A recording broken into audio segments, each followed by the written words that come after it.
요즘 일교차가 참 심합니다. 아침 저녁으로는 확 추워졌다가 낮에는 또 풀리고 하루 안에서도 날씨가 계속 바뀝니다. 이런 시기에는 몸이 괜히 으슬으슬한 느낌이 들고 아침에 일어나면 관절이 굳은 것 같고 컨디션이 쉽게 올라오지 않는다고 느끼는 분들이 많습니다. 대부분은 이걸 나이가 들어서 그렇다고 생각합니다. 그런데 여기서 한번 멈춰서 보셔야 합니다. 지금 말씀드리는 게 중요합니다. 이럴 때 가장 먼저 확인해 봐야 할 건 나이가 아니라 몸의 체온입니다. 면역이 갑자기 고장난 경우는 생각보다 많지 않습니다. 문제는 면역이 움직일 수 있는 조건이 무너졌다는 점입니다. 그 조건의 중심에 체온이 있습니다. 체온이 떨어지면 면역세포는 제 역할을 하기가 어려워집니다. 이걸 모르고 지나가면 감기든 피로든 회복이 점점 느려지고 몸은 예전보다 쉽게 지치는 방향으로 굳어갑니다. 그래서 특별히 아픈 곳은 없는데 컨디션만 계속 떨어진다는 말을 하게 됩니다. 많은 분들이 면역을 이야기하면 먼저 영양제나 보충제를 떠올립니다. 하지만 면역세포는 일정한 체온 범위에서 가장 효율적으로 작동하도록 설계되어 있습니다. 체온이 내려가기 시작하면 몸은 열 손실을 막기 위해 혈관을 수축시키고 에너지를 꼭 필요한 곳에만 쓰는 방향으로 반응합니다. 그 과정에서 손발과 피부, 소화기관 같은 부위는 뒤로 밀립니다. 그래서 손발이 차가워지고 속이 더부룩해지고 몸이 쉽게 굳는 느낌이 생깁니다. 같은 생활을 해도 몸이 따뜻할 때와 차가울 때 컨디션 차이가 크게 나는 이유가 바로 여기에 있습니다. 특히 면역에서 중요한 건 세포의 숫자가 아니라 이동성입니다. 지금 이 부분이 핵심입니다.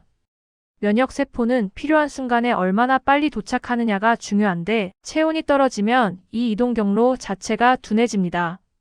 그렇다면 왜 이런 현상이 나이가 들수록 더 잘 나타날까요? 이유는 단순합니다.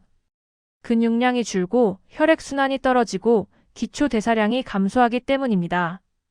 근육은 가만히 있을 때도 열을 만들어내는 조직입니다. 근육이 줄어들면 몸의 난방 능력도 함께 약해집니다. 여기에 활동량 감소와 오래 앉아있는 생활이 더해지면 체온은 훨씬 쉽게 내려갑니다. 요즘 하루를 떠올려 보면 대부분 앉아있는 시간으로 채워져 있습니다. 아침에 일어나 앉아서 식사하고 이동할 때는 차를 타고 일하거나 집에 있을 때도 계속 앉아 있습니다. 하체는 우리 몸에서 가장 큰 혈액 저장 공간인데 앉아있는 시간이 길어질수록 하체 혈류는 눈에 띄게 줄어듭니다. 그래서 체온이 떨어지는 사람들의 공통적인 특징이 하체부터 차가워진다는 점입니다. 이 상태가 반복되면 몸은 그 온도에 적응합니다. 처음에는 춥다고 느끼다가 시간이 지나면 차가운 상태가 익숙해집니다. 이를 온도 감각 둔화라고 합니다. 몸이 차가운 상태를 정상으로 착각하게 되는 것입니다. 여기에 실내 환경도 영향을 줍니다. 요즘은 계절과 상관없이 실내 온도가 일정하게 유지됩니다. 이 환경은 편리하지만 몸의 체온 조절 기능을 점점 덜 쓰게 만듭니다. 특히 낮과 밤의 온도 차이가 큰 시기에는 몸이 적응할 틈이 없습니다. 몸은 안정적인 상태를 유지하기 위해 열을 더 아끼는 방향으로 반응하고 그 결과 기본 체온은 점점 낮아집니다. 식사 습관도 마찬가지입니다. 장시간 공복 상태가 반복되면 몸은 에너지를 절약하기 위해 대사 속도를 낮춥니다. 대사가 느려지면 열 생산도 함께 줄어듭니다. 여기에 찬 음료까지 더해지면 내장 온도는 더 빠르게 떨어집니다. 지금까지를 정리해보면 하나의 구조가 보입니다. 오래 앉아있는 생활, 냉한 환경, 긴 공복, 불규칙한 수면. 이 조건들이 따로 문제가 되는 게 아니라 함께 작용하면서 몸을 서서히 차갑게 만듭니다. 중요한 건 이 과정에 뚜렷한 통증이나 경고가 거의 없다는 점입니다. 그래서 병은 없는데 몸 상태만 계속 떨어지는 느낌을 받게 됩니다. 이건 병의 문제가 아니라 조건의 문제입니다. 그리고 조건은 다시 만들 수 있습니다.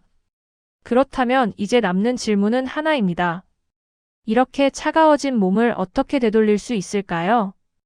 여기서 많은 분들이 운동이나 음식을 떠올립니다. 하지만 체온은 억지로 끌어올리는 대상이 아닙니다. 조건이 맞아야 몸이 스스로 회복합니다. 가장 먼저 봐야 할 곳은 손발이 아니라 중심부입니다. 체온 조절의 핵심 위치는 목 뒤와 어깨 윗부분입니다. 이 부위가 차가워지면 몸은 즉시 열을 아끼는 모드로 전환합니다. 반대로 이 부위가 따뜻해지면 몸은 지금은 안전하다고 판단하고 혈관을 엽니다. 그래서 목 뒤를 따뜻하게 하면 전신이 풀리는 느낌이 드는 것입니다. 이건 기분이 아니라 실제 신경 반응입니다. 방법은 간단합니다. 따뜻한 수건이나 온열팩을 목 뒤에서 어깨로 이어지는 부위에 대고 20분 정도 유지해 주세요. 강한 자극은 필요 없습니다. 짧고 강하게가 아니라 안정적으로 따뜻함을 유지하는 게 중요합니다. 다음으로 중요한 조건은 하체 순환입니다. 하체는 열이 정체되기 쉬운 곳입니다. 발목을 접었다 펴고 천천히 돌려주는 간단한 동작만으로도 정맥 혈류는 눈에 띄게 살아납니다. 아침에 일어나자마자나 잠들기 전에 짧게 해주는 것만으로도 몸이 훨씬 빨리 풀립니다. 또 하나 중요한 조건은 내장을 먼저 데우는 것입니다. 손발이 차가울수록 내장이 차가운 경우가 많습니다. 이때 가장 간단한 방법이 따뜻한 물입니다. 아침에 일어나 따뜻한 물 한 컵을 천천히 마시고 식사 전에 조금 마시는 것만으로도 위장에 온기 자극이 들어갑니다. 이 자극은 전신 혈관 반응에 영향을 줍니다. 내장이 먼저 풀리면 손발도 늦지 않게 따라옵니다. 여기에 자세를 회복하는 것까지 더해지면 체온 회복의 조건은 거의 갖춰집니다. 이제 변화의 순서를 보겠습니다. 체온이 회복되면 가장 먼저 혈관 반응이 달라집니다. 손발이 완전히 따뜻해지지는 않아도 예전처럼 얼음장 같은 느낌은 줄어듭니다. 그 다음 면역 세포의 이동 속도가 달라집니다. 특히 자연 살해 세포와 대식 세포의 반응이 빨라집니다. 그래서 감기에 덜 오래 끌리고 염증 회복도 길어지지 않습니다. 그 다음 피로의 양상이 달라집니다. 같은 일을 해도 숨이 덜 차고 잠깐 쉬었을 때 회복이 빠르다는 느낌을 받게 됩니다. 소화와 수면도 차례로 안정됩니다. 정리해 보겠습니다.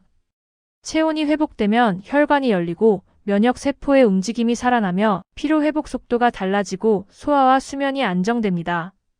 이 순서는 크게 어긋나지 않습니다.